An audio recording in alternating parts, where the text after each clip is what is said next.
नमस्कार मित्रांनो, आजची भरती म्हणजे भारतीय सर्वोच्च न्यायालय अंतर्गत कोर्ट मास्टर पदाकरता आता भरती निघालेली आहे।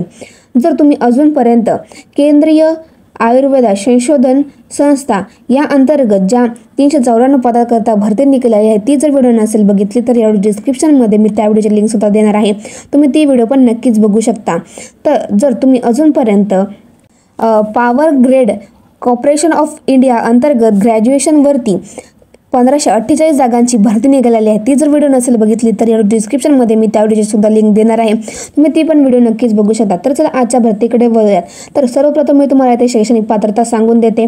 पहिल्यांदा शैक्षणिक पात्रता तुमची ही कोणत्याही फील्डमधून तुमची पदवी घेणे आवश्यक असणार आहे। त्यानंतर तुमच्याकडे इंग्लिश टायपिंगचं सर्टिफिकेट असणे आवश्यक असणार, ते पण 40 वर्ड पर मिनिट तुमचं असणे आवश्यक असणार आहे आणि तुमच्याकडे 5 वर्षाचा किमान अनुभव असणे आवश्यक असणार आहे। तर तुमची वय मर्यादा बघा 30 ते 45 वर्ष हे तुमची वय मर्यादा असणार आहे। SC ST साठी 5 वर्षाची सूट आहे आणि OBC करता इथे 3 वर्षाची सूट देण्यात आलेली आहे। तुमचं नोकरीचं ठिकाण हे दिल्ली असणार आहे। तुमची फी किती लागणार आहे फॉर्म भरण्यासाठी? जनरल आणि OBC करता इथे 1500 रुपये तुमची फी असणार आहे। SC ST EXSM याकरता 750 तुमची फी असणार आहे। अर्ज कोणत्या प्रकारे करायचा आहे बघा, तर अर्ज करण्याची पद्धत ही पूर्णपणे ऑनलाईन असणार आहे। यावेळी डिस्क्रिप्शनमध्ये मी ॲप्लिकेशन लिंक आणि या जाहिरातीची जी ऑफिशियल PDF ची लिंक असणार आहे ती सुद्धा देणार आहे। तर बघा आता किती जागा रिक्त आहेत, तर बघा कोर्ट मास्टर याकरता 30 जागा रिक्त आहेत। अर्ज करण्यासाठी स्टार्टिंग झालेली आहे।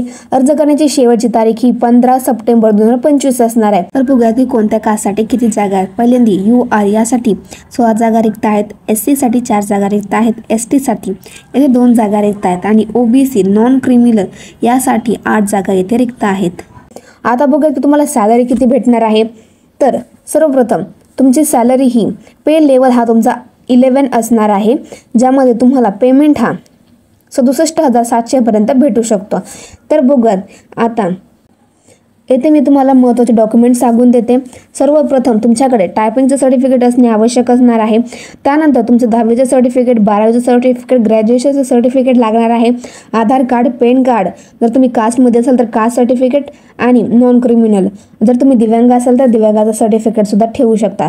फोटो, सिग्नेचर हे महत्त्वाचे डॉक्युमेंट्स असणार आहेत। मित्रांनो, जे कोणी पण या भरतीसाठी पात्र असणार आहे त्याने नक्कीच फॉर्म भरा, व्हिडिओ लाईक करा, चॅनलला सबस्क्राईब करा, कारण की या चॅनलवरती तुम्हाला नवीन भरतींबद्दल अपडेट रोज मिळतच राहते।